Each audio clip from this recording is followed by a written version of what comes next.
Hey folks, let's spend some time with friends up north. Pat Kreitlow of Up North News is on Lake Wissota. Kristin Bry of As Goes Wisconsin is along Lake Michigan. And up on Lake Minocqua is Kirk Bangstead of the Minocqua Brewing Company. Wherever you are, welcome, because you're up north.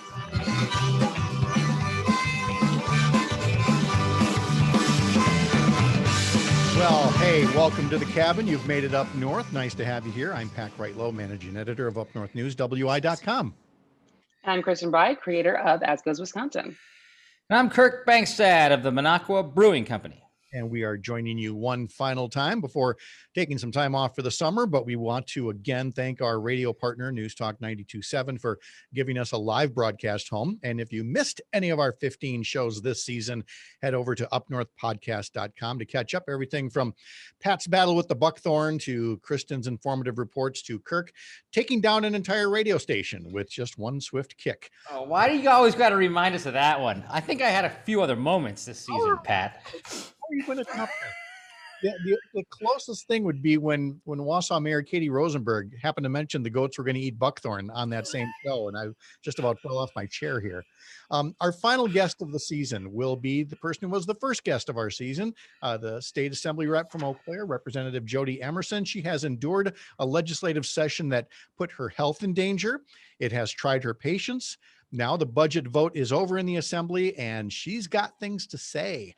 So we're going to have her in the next two segments after this one. But first, I was going to begin with the injury to Giannis Antetokounmpo because, you know, there's a pall all across Wisconsin. And we'll get into that in just a second. But before I forget, Kirk, we want to thank again them Cooley Boys for giving us the theme music that we use for the podcast. And we want to have them on at some point here, and maybe we will in the next season. But what can you tell us about them and all the other? You've worked with so much live music, you know, at Minocqua Brewing Company and beyond. Yeah, so I try to get these guys to do a live kind of performance, and they get asked to do this all the time. And, you know, they're working musicians, have to make up for a year of not working during COVID. So they obviously they have other more paying gigs that they have to attend to. But Cooley Boys are one of our most popular bands when I ran the brew pub, and they're out of Eau Claire. And bluegrass is kind of what happens in northern Wisconsin. That's what everyone loves. And these guys are just great. Not only do they write great songs, they're really smart songs, and that's kind of in northern Wisconsin has a music scene, believe it or not, and it's awesome. And these guys are a big part of it. So I'm glad they lent us their song for this show this season. Yeah. And we should point out, you know, people have asked, why do you have a song called, you know, Die Happy? What's that got to do with the show? The answer is nothing. We just really liked the riff in the middle, which is what starts off the show. We just had on and on with the song at the time. Now, whether there's any correlation between that and some of the news stories that we talk about, that's for somebody else to say. Is there a correlation between that and what happened to Giannis last night? That's for other people to say. We just like the music, but back to Giannis and the Bucks and live music. On a happier note, before last night's game, Kristin, you were at the game. Was it Friday or Saturday night? I was at the game on Friday night. Friday night. Friday. The days are just like blending together at this point. Yeah. So I was at the game. I was at the one where we won by like 40 points, which was very fun. I think it was much more fun to be in the stadium than to watch that at home, just because the energy was awesome. But then to have it flip the other way was not as good. No, not at all. But, you know, people will still be outside the Fiserv Forum in downtown Milwaukee. Kristin put together a report over at upnorthnewswi.com that shows just the difference that it makes. And it's not just like people from Milwaukee there, Kristin. I'm sure you met people from all over the state who wanted to come be a part of it. You met someone from Minneapolis. Someone from Minneapolis drove. I mean, he was a Bucks fan, but originally from Wisconsin, but he lives in Minneapolis now, and he drove down because he's like, I feel like I had to watch at least one game here. And I think that was Sunday, so it wasn't even. He didn't go to the game. He just watched the game in the Deer District. But yeah, it's really cool. I think it's interesting because I feel like there's been the amount of pride I have as far as living in Milwaukee is like, despite not even lived here for a full year yet, but it's just like, it's kind of unlike anything I've ever experienced. Like I've lived in cities where I lived in San Francisco when the Golden State Warriors won their first series, or their first championship. before they just like were really dominant for a couple of years. I think I lived in LA one of the years where the Lakers won. So, but like this just feels very different, and it feels even different than like the lead up to like Packers and like Packers playoffs. And I don't know if it's because of the Deer District and because it's like captured in a way that like is also building community because it's just allowing people to gather. People not just gathering in Milwaukee, but gathering in watering holes all over Wisconsin, or gathering in people's rec rooms again because they can. And you had to have just had to love the joy that people had just to be able to be out and about again. Well, I have to say, Pat, that getting back to the fact that this is our last episode of the season, I'm not even that much of a sports fan. Like, I'm more of a classical music guy and a guy who ran a brew pub with music. And just by listening to you guys talk about how important every week is for you in Wisconsin athletics, it's made me actually care a lot more. So thank you for making me maybe a better Wisconsinite, or at least a better Wisconsin sports fan. And look how we thank you for it. We drag you down into the depths of despair where we all are now, in a place that I haven't been. Again, like Kristin said, it's sometimes it's not all about the Packers. I haven't been this low about Wisconsin sports since another knee injury, when Christian Yelich, broke his kneecap in 2019 in the stretch run, getting to the playoffs. And I mean, again, you saw the pain and the agony, and you hear that he broke his kneecap, and you're like, who comes back from that? Isn't that like a horse? Don't they shoot you, when you're all done? Because, but it obviously it did heal, and he's doing very well. But boy, at that point, it was just indescribable. And again, I'm sure the same was last night. I had a very early bedtime last night because of my advancing age. That's very early for a long drive today. So the first thing I saw on Twitter about 4:15 this morning was a whole bunch of people just said, no. It's like something happened and I missed it. So it's like for all the people who fell asleep the night that that it was announced that Trump got COVID. Like all the jokes that happened of like, everyone was like, I can't believe I went to bed early and this is what I missed. And I woke up to just like the TikToks that I saw. There was an amazing one where like someone was like leaving a note for their partner that it had happened. And it was other comedy gold was happened at that point. This was not as funny as that, but speaking of TikTok, you re-racked something from a couple of months back, and I wasn't quite sure when I first saw it. I'm like, why is she dancing around? I thought Giannis was injured. So then I look at the tweet that says there is no structural damage to Giannis's left knee after his awkward landing last night. Ligaments are sound. Timetable to return is unclear. But I'm very happy to see that you saw that as reason for a dance party. Yeah, well, the original video, because you can tell there's a Christmas tree in it. I made that when he signed the Supermax back in December.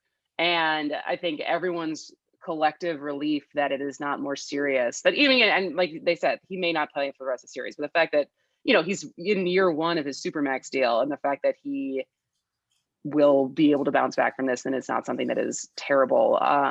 Because again, like, we could be this good if we get a new coach. Maybe we'll be even better next year. That's the angle, huh? I mean, I don't know how deep we want to get into it, but yes. Absolutely, yes. This feels like McCarthy all over again. Recently back in Wisconsin, and now she's already part of the Fire McCarthy and now Fire Bud crowd. You've made it. I feel like my patience is wearing thin these days. But yesterday kind of got an exchange with Jay Weber on Twitter, and then today had a similar experience with Dan O'Donnell. So I might need that vacation up north needs to probably come soon.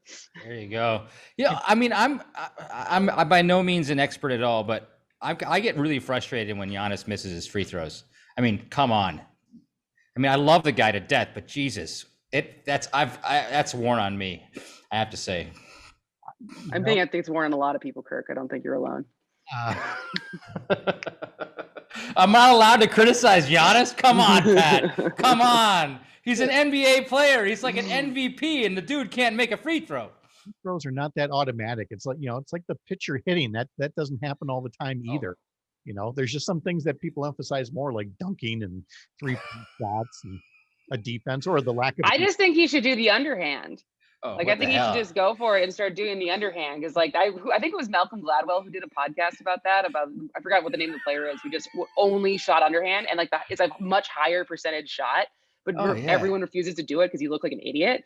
I think it would be. But great. like, we should just do it. Like, just do that, Giannis. Like, what do you have to lose?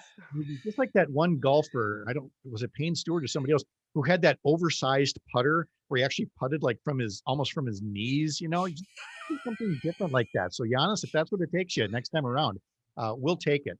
But totally. Look, there's two ways of looking at this to wrap up this segment here. To be a Wisconsin sports fan means that you're going through this heartache of the Packers making it to title games. The Badgers making it to the Final Four, the Badgers making it to the championship game. You had the Brewers and the Yelich injury and everything else, and people saying, "Oh, this is the worst. Our hearts always get broken." I would rather have these opportunities to get my hopes up than to live in Loserville, where Totally. they never even get to, Always bringing it back to optimism, Pat. That's why I like you, my friend. It's such a good point, but like, I was thinking about this from the standpoint. I know we're gonna go for a break quickly, but like the amount of people who applied to the University of Wisconsin after we made it to the Final Four spiked, right? Like, sports is political, and like having good sports team is good for our economy, and it's good for a lot of things that are beyond just having a winning team. Like, it is good for a community, and it's good for a city, and it's good for a state. But with that, we gotta go to a break.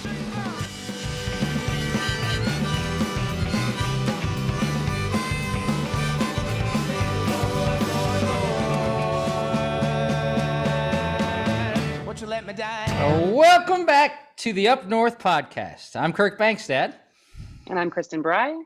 I'm Pat Kreitlow, and on the season finale of the program, we want to make sure we're wrapping up the year's events in a way that makes you feel informed, maybe a little angry, but not unfairly so. Hear me out on this. Now, there were many years where folks have stopped me, in deep red Chippewa County, and they'll say, "What's the deal with, X or Y or Z?" And they know we may not see eye to eye on things, but they know I'm going to answer that question honestly, and I'm going to give them context they probably didn't get from some talking head on cable TV or somebody on right-wing radio. So to that end, during this hour, we're going to try to give a good, thorough wrap up of the state budget, because it's the single most important bill that usually passes in a legislative session. It helps fund our school, it paves our roads, it protects our resources, it determines our taxes, and a bunch of other stuff. State budget can do a lot of good things, or it can be like the one that just passed in Madison this week. And joining us to talk about that is State Representative Jodi Emerson of Eau Claire. Hello, Representative. Hey, everyone. How are you guys doing tonight? We are great. Jody. Thank you. I guess what I'm hearing most often, Jody, is that this was a budget of lost opportunity. That seems to be putting it mildly. So let me put it to you the way that I did it in the setup here. Somebody's going to stop you, because you're going to talk to a lot of Democrats in Eau Claire, but you're going to get stopped by, people who are, they're Republican, or that they're, politically agnostic. And they're going to say, "What do you guys mean by lost opportunity?" And so what are you going to tell those folks who don't really know, but you want to let them know what could have been done this year? How do you respond to them? I think when we look at lost opportunities, we look at what we could have done. Governor Evers laid out a budget of the vision of what he had for Wisconsin. After that, we found out we had a budget surplus, and we had all this money coming in from the federal government, whether it was for the Badger Care expansion, or just under a budget surplus. Let me put it in terms that you would understand, Pat. It's like you found a Mickey Mantle baseball card in your attic. Like that. What would you do? Like a 1952 Topps baseball card for Mickey Mantle. The possibilities are endless, and that's what we were looking at. Now, I don't think anybody in the Capitol was under the illusion that Governor Evers was going to get everything that he wanted, but we could have gone halfway. And that's really where my frustration is with this whole process. Is I have seen the last couple of months, my Republican colleagues are either looking back at November 2020, or they're looking forward to November 22. but they're not governing in the moment. They're not trying to figure out what is best for the people of Wisconsin. And so whether it's funding our money in classrooms, whether it's making sure that hardworking people across Wisconsin get tax cuts, or whether it's making sure that our businesses bounce back from this pandemic that we are coming out of. We could have had it all, really. But my Republican colleagues chose to play partisan games instead and only looked at trying to cut education for the education governor.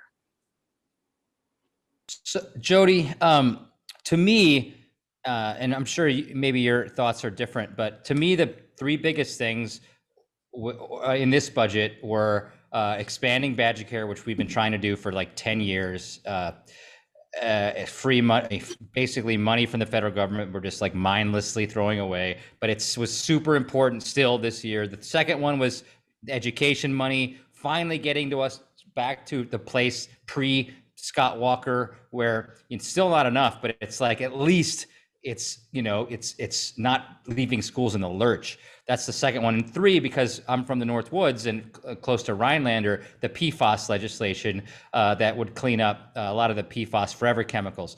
Now, the first two completely thrown out. The third one was mangled. Can you talk about those three and what, you know, am I right with my assessment of those? Absolutely. I mean, we could be here for 2 hours talking about the things that we missed. I mean, I've got a binder a couple inches thick of stuff that they just absolutely gutted out of the budget. I think they put just enough in various aspects so that they could go back to their voters and say, this is what I did. I did work on PFAS. I did work on mental health. Well, just a little tiny bit, but not enough to really make a difference. And we're at such a critical point, not only in our country, but in our state, where we really need these resources. Yeah, there was a lot of federal money flowing in, but when they go to schools who had to close down and no teacher in the district has a laptop from school to bring home to teach their class from home a year plus ago, you know, that money from the federal government needed to be spent on laptops. So we don't have it anymore to put in classrooms. So yeah, there's all kinds of things we can talk about. Can you just get to the PFAS thing? Because I say mangled because they gave us money to clean some of this stuff out of our lakes and streams, but they're putting it on the taxpayers' back and not on the corporations who did the polluting. Why did that happen? Special interests, Wisconsin Manufacturers and Commerce. I mean, you know, it's the people who pay the legislators are the ones who write the legislation. I mean, you know that, Kirk. And I do. I just wanted you to say it as opposed to me, because I say it every week. No, but I mean, I think that's really what it is. You know, there was a couple of people who said, you know, well, my people are protected, so now I'm going to pass this bill around that doesn't protect the rest of the people. And there's all kinds of private wells, public wells that are contaminated with PFAS that we don't even know about because we don't have the resources to test every single body of water, every single well that's around there. Yeah. Kristin. So as far as, I mean, I think I've seen some of the graphics that were coming out as far as the differences, and there's like, obviously, I mean, there's like 380 different things that were just taken out from Evers, but is the only thing that kind of was left in I-94? Is there any other overlapping? Like, I mean, just wondering is like, because I feel like there's a lot of being talked about what has changed or what's different, but like, I was trying to think of like, what was kept, and I think the only thing I could think of was the I-94. That's an interesting thing. It's hard to say exactly because, you know, the budget is like 1,800 pages long. Obviously, so I'm sure there might be one or two other things in there that they thought Evers might have had a good idea about. But ironically, that 94 corridor, a lot of people in Milwaukee didn't want it. So then, of course, totally. Yeah, I'm not saying it's popular. It's definitely not something that you know, necessarily everyone wants. But as far as trying to think of like, all right, what was there even a compromise or an agreement on? And I think that was it. It's even stuff like, you know, money that we try to put into DATCAP. I mean, a lot of my Republican colleagues come from the rural areas. There was money for meat processor grants in there to get more meat processors so our farmers can get their products to market and we can have, you know, good tasting beef and chicken and pork on our shelves. But you can't do that with the processor. They got rid of that kind of stuff. Even it just boggles my mind. It's all about not letting Evers win. Is 100%. Is it more that? Is it more about? So. I mean, obviously we can't read their minds, but is it? If it that's what I always struggle is like trying to see another side. Is it more of the political games of trying to set him up to fail, or is it because they're so invested in making tax breaks and getting wealthy people right. staying wealthy? And yeah, I mean, they did give tax breaks to the middle class, and that was great. But every speech that they all did yesterday and every comment was your side versus our side. And it got really frustrating for me at one point, because I felt like, does anybody outside of this block that we're on care about anything that's happening or listen to us? Because we're supposed to be working for the people. And those were the only folks whose interests weren't at heart here. Exactly. At large. More with State Representative Jodi Emerson coming up after the break. You're up north.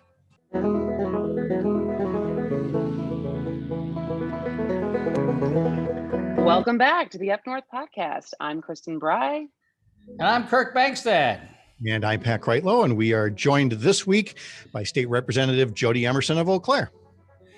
So, Jody, we cut off and we were getting down a good road in terms of my mind, but I also wanted to talk about broadband in a second. But to wrap up the previous thought before we went to break, you're saying that it's like you're feeling that folks, like the Republicans, are just trying to make Governor Evers, win. Lose, and they want to win over Governor Evers instead of doing the work for the people of Wisconsin. Do you think that most of the state Republican legislators really not want to expand badger care? Or they don't want to put money in schools? You got to be at least on talking basis with some of these folks. Like, what is going on in their minds? Are they just lining up behind Voss and doing what they're told, or like are they really all just wanting to win and beat and have like a football game and be the victors? I mean, I think it's a little bit of both. And I think that's a really good question and something we really need to dive into. I mean, we're a decade into the old maps, the old gerrymandered maps, where they do line up behind their hierarchy. So I think a lot of the critical thinkers are out of the state legislature. People who were there before, who thought for themselves, have now said, you know what, I want to do something right for the people. I'm out, and have a lot of times been replaced by people who aren't going to question things and are just going to do what Voss and Steineke and those people want them to do. And there really just is a lack of civility all over the Capitol. Yesterday, for instance, my staff was riding up in the elevator with another legislator from the Republican Party. And, you're in an elevator, you're trying to make some small talk, like, oh, it's really humid out today. I can't believe my hair is going to be so frizzy. Like, Kristin, we do these kind of comments, right? Yeah. You probably understand it too. I don't know, but and she was like, oh, don't talk to me. Can we just have a conversation? So like this kind of stuff has just been completely lost because the people that are there from the Republican side right now really are the people who have been handpicked, who are going to do exactly what their leadership tells them to do, wants them to do, and do the bills that either Voss or Alec has drafted for them. It really is not a bunch of critical thinkers. Any critical thinkers have gotten out of there. So it is about trying to figure out how they can win and Tony can lose, or the Democrats can lose. And, oh yeah, by the way, there's a state we're supposed to be governing in the meantime. I mean, we wouldn't be doing the bills that we're doing about the national anthem or banning, transgender kids from playing sports. If we were really doing what we needed to do for the people of Wisconsin, we'd be dealing with small business loans and public health issues and broadband. I mean, yeah, broadband. Talk about broadband. Talking about. So What happened with broadband? And specifically with broadband, again, with a projected $4 billion surplus, the governor proposed spending some of that on broadband. The Republicans took a smaller amount, but then they're going to borrow it instead. That's the thing. Okay, so back to Pat, you find a Mickey Mantle baseball card in your attic, right? Like, I mean, you're going to have some fun with it for a little while, but you're going to sell it and you're, going to buy a new boat and a new car and go on vacation and, probably fix the roof or something like that. But if you've got the Mickey Mantle card that you sold, you're going to pay cash for it because you've got the resources. You're not going to borrow the money and put it on your credit card and pay $35 million of interest, which is what the budget that we just passed yesterday in the assembly does. Tony Evers had $150 million set aside for broadband.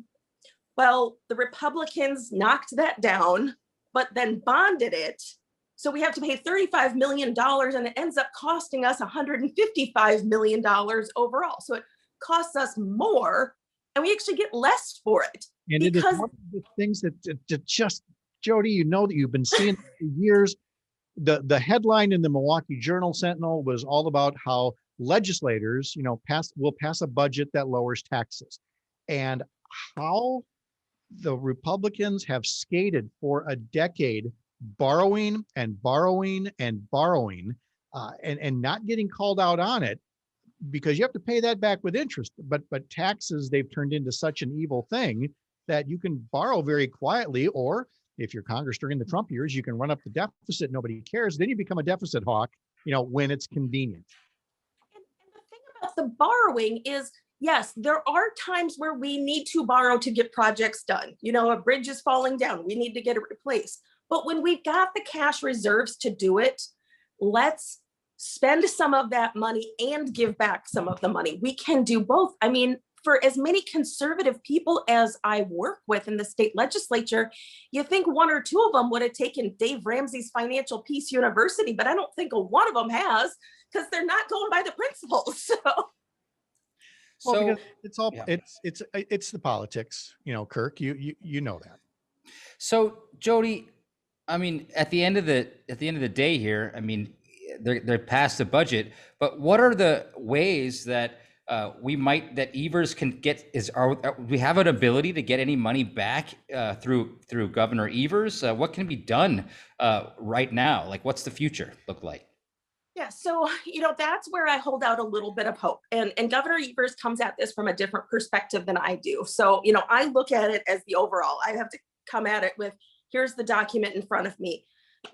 Governor Evers has the magic little veto pen that he gets to, cross out some words with and things like that, and kind of work his magic with it. And so I'm hoping, 2 years ago, he was able to make some good changes with partial vetoes. I'm hoping that he's able to find some things there as well, and make it better than it was. But, we lose out on an awful lot of federal money if we don't end up passing a budget. And there again, with the gamesmanship, can we just do something for the people of Wisconsin instead of saying, Tony didn't pass a budget or this person didn't do this? Like, what about the people that you see in the grocery store? Can we just work for those people, Mm-hmm. So beyond, because you all are going on a summer break soon, but beyond the budget, which obviously has taken up a lot of the oxygen, what, as far as summing up some of the other bills that it either got introduced or passed, what else could we package and explain to people? Well, it's been kind of a crazy year. One of my committees that I'm on is campaigns and elections. So that has, just been insanely busy with, we haven't necessarily had an audit on whether there's bamboo fibers in the ballots or not, like they're doing in Arizona, but I don't think we're that far away from it. If you see a panda bear coming through the state capitol, maybe we have started that audit, but I'm not sure. But, they're really just focusing so much on the election of 2020.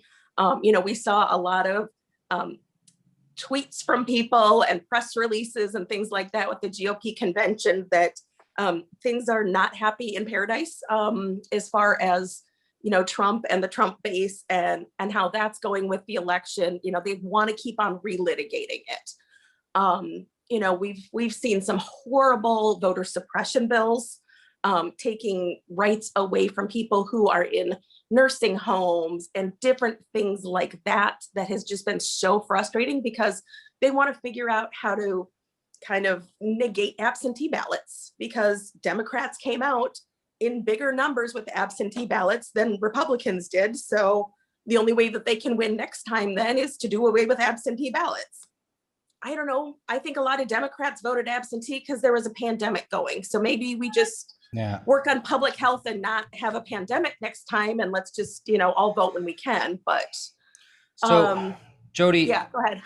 let me cut in because I just heard a lot of what just plagues me, and the whole reason I've been doing what I've been doing is because I've heard so many lies in the last year and a half, and it just changed my whole way of looking at Wisconsin and how to help. How do you stay sane going to these meetings every day and hearing like a lie that everyone's agreed to talk about, like there's been fraudulent elections. They've all like hooked their arms together and said, we got to continue lying like this so that it confuses Wisconsinites and it makes them actually question whether or not, their gut is right. Like, how do you stay sane when you're hearing this relentless lying all the time? Why didn't you tell me you were going to ask that? I would have queued up Clark Griswold's father saying at the end, I got a little help from Jack Daniels. I was just going to say, Kirk, you actually don't know me that well if you think I am sane to begin with, but nice. But it is really frustrating, and it's easy to get caught up in press release to press release battles or tweet to tweet battles. But in the end, going home and talking to my neighbors, going for a walk around the neighborhood, talking to my neighbors, going down and getting some ice cream, talking to my neighbors helps me remember why I'm doing this job and why we all should be doing this job. And that's for working for the people of Wisconsin. And, we had kind of a joke during campaigns and elections one time when we were talking about this absentee ballot. One of our colleagues kept on saying that absentee voting is a privilege. And then it just turned into voting is a privilege. And I'm like, no, it's literally laid out in the Constitution. It's a right. And I felt like we were kind of stuck in this strange drinking game of every time she said privilege, like one of us had to have a drink or something. So maybe that talks about where my head is to stay sane. Maybe I need a 12-step program in my little break. I don't know. But Jody, is there anyone on the Republican Party in the assembly that will reach across and shake your hand and try to get something done with you? There are people that will work with us on different issues. There are some things that we've been able to make some bad bills better. But I also know that, partly because I've called out the leadership for the lack of the disability accommodations that I've gotten. I kind of have a scarlet letter on me, and people have been told to not work with me. And so I've approached people and said, hey, I've got this great bill. Let's do this. You can be, lead author on it. And they're like, well, I don't think so. But, we have done some things. Of course, they're not as good as I would want them to do, but that's part of the compromise. So we do work together sometimes. I just think our state would be so much better if we work together more than we do, instead of trying to catch each other in these political games that sets up the next hit ad for the next election or whatever. I feel like we need to get out in our communities more often and talk to real people. Right. So as far as breaking down, again, we don't have a lot of time, but as far as breaking down that partisanship, is it fair, like nonpartisan redistricting? Is it 100%. final five voting? Like, is it, these are the things that will keep it from being such extreme people getting elected in their districts? Yeah, I think that's what it is. When we've got, and give me a cutoff if I'm going too long in this, because I'm going to get into my gerrymandering piece now, but when we've got bad maps, when I know that my biggest race was my primary race, And we can talk a little bit more about this after the break if you guys are going to invite me back, but we end up with extreme candidates, Right. one way or the other. Well, So we'll keep Jody through the hour, and we'll be right back. You're up north. You always said I was a better person than I knew I was. Welcome back to the Up North podcast. I'm Pat Whitelow, along with Kristin, Bryan, Kirk Bangstead, State Representative Jody Emerson joining us. And before we ran out of time and tried to figure out how you stay sane and how you can still work with people, the answer really is gerrymandering, because when people feel that secure in their seat, they feel no need to cooperate. So you don't really see a change unless we get back to fairer elections, right?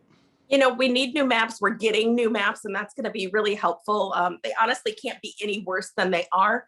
But when we have some districts that are really set aside, and I'm not talking about, Madison or Milwaukee. We know that those urban centers are always going to lean Democratic, no matter how the lines are drawn. But as you know, Pat, lines can make a big difference in areas like the Chippewa Valley. So, when I had my primary in 2018, we knew that the primary was the main race. And so oftentimes with that, then you get the most progressive candidate that comes out of there. In a district like the 2nd district on the eastern part of the state, where it's drawn to be a very conservative district, and they've got a big primary, the most conservative person comes out of there. And so then you don't have anybody in the middle that's trying to aim for the majority of voters. When you've got the primaries as your big races, you get the more progressive and the more conservative, which then makes the body of elected officials such a wide gap that it's hard as a body to work together. So you add that on top of the hyper-partisanness that we have all across the country right now. And yeah, I'm looking forward to July and August when I don't have as many committee meetings. Let's just put it that way. So, well, and it's that extremism on either side that is keeping all kinds of other good people who would otherwise run for office but are more centrist from running. And those are folks we need to get back into things here. More good people like you, Jody Emerson. Thank you for being our first guest and our final guest for the season. Well, it was good to spend time with you all. And I look forward to starting this back up again whenever you guys start kicking off new episodes. So. All right. Thank you again, Jody. Thanks. Take care. All right. Bye. Well, the Up North podcast is a production of Kirk Bangstead, Kristin, Bryan, Pat Whitelow, each of whom have day jobs, and we'd like to promote those for a moment. The Up North podcast, for example, is not affiliated with my day job, Up North News, a state-based newsroom that I help manage for the Courier Newsroom network of outlets across the country. In my day job, I join with a lot of other fine journalists who put stories on Up North News that bring together important state and national issues and take them to the personal and local level. You can find it online at upnorthnewswi.com, one of 4 newsrooms that I now help manage, along with the Gander in Michigan, the Keystone in Pennsylvania, and starting this week, Iowa Starting Line, a well-known political news site in Iowa. We also have state-based newsrooms in Virginia, Arizona, North Carolina, and Florida. If you've got friends in any of those places, let them know they have a new and better option for news about state politics and policy. Kristin. As Goes Wisconsin, we produce content that is motivated by 3 things: getting you to laugh, making the super complicated super not, and motivating more people to give a damn. So whether it's Wisconsin history, sports, or policy and politics, we break it down with a comedic twist in 60 seconds or less. To put it bluntly, we're trying to move Wisconsin forward one joke at a time. So now we have a brand new website, so you can check that out at www.asgoeswisconsin.com, or you can find us on any social media at As Goes Wisconsin. Kirk? Thanks, Kristin. So this is the final episode. And so for this plug today, I just wanted to plug our podcast because I'm really proud of what we've done over the last 15 weeks, 4 months. So the idea of providing a progressive podcast through a Northern Wisconsin lens was just an idea in January. And since our first show in mid-March, when Pat came on board and Kristin came on board, and we rehearsed and we thought about what we were going to do, there was only 33 people that downloaded that first podcast in mid-March. Now we're up to about 400 people a week. We've had about 4,507 total podcast downloads, not to mention the listeners that are tuning in live in Madison on Devil Radio. So now that we know that we can do this and people actually like our show, we plan on advertising this podcast all over northern Wisconsin next fall so that more people will listen and understand why it's so important to be a progressive up here versus just down in Madison and Milwaukee. So if you'd like to help us get the word out, and please donate money to the Super PAC, which funds this podcast, by going to monacobrewingcompany.com and clicking on the Super PAC tab. Thank you. I still want to know about those 33 people. I mean, they're the originals. Some of them have heard all 15, and in which case we have to get them help. But many of you 33 are still out there. Hey, we also want to thank Devil Radio News Talk 92.7. Be sure to download the Devil Radio app. You can listen to the station live. You can get shows on demand. You can find out what other shows and podcasts they host because there's a lot of them here, and you should give them all a listen. To wrap things up, Kristin, not to put you on the spot, but when I think about As Goes Wisconsin and you coming back here and you wanting so hard to take in information, put it back out, and not come from a fire-breathing left or right point of view, do you feel that do you feel it, do you look at it and go, boy, this is going to be harder than I thought it was? Or is it like, yep, this is right in my wheelhouse, and this is, people want this. They want somebody with a little less divisiveness. It's not, I don't know. I mean, it's hard. I mean, it's hard, like, there's some low hanging fruit. So I would say it's certainly not even as far as who I'm making jokes about some of this stuff. But as far as trying to look through a lens of, I made this decision of like, all right, in what is after the election, what is As Goes Wisconsin? Because last year was so much of get out the vote stuff. And obviously there's not gonna be an election every year. So I can't constantly, and I don't want to be League of Women Voters, like there already is a League of Women Voters. And so what I came back to through a policy, through a lot of lenses, and I kind of touched on this at the beginning, is like, all right, how do we focus on topics that make Wisconsin the best place to live for the most amount of people? So whether it's attracting people like me to come back and live in Wisconsin who are from here, or net new people, or get people to stay. Like brain drain is a major issue, as we see with our like needing to hire people and get good jobs and all this stuff. And so putting through the lens of like, how do we talk about this? Because that's not a partisan thing to say we want Wisconsin to be a desirable place to live. And if we're talking about issues in a way that is fact-based on what gets people to want to live in a certain place, it kind of takes away the rhetoric, right? And it makes it about each issue versus this side versus that side. And so that's, and then I also want to make you laugh, right? And so it's been fun. It's exhausting to try to keep up with everything, but yeah, I think it's needed. Like I just think so much partisan rhetoric is just, it's awful. And so Kirk, I gave her the first word, or the last word rather, because you and I have run for elections, we've lost in elections, and yet we're still here and loving this place. So I hope that you helping set this up and bringing Kristin on board to help us see, better appreciate what's in Wisconsin here. I hope it worked as therapy on you as it did for me. Absolutely, my friend. Thank you so much, both of you guys, for being part of this team. I really enjoyed the whole season. Thank you. Everybody enjoy your summer. Hope to see you again soon. I'm Pat Quitlow for Kristin Bry and Kirk Bangstead. See you next time.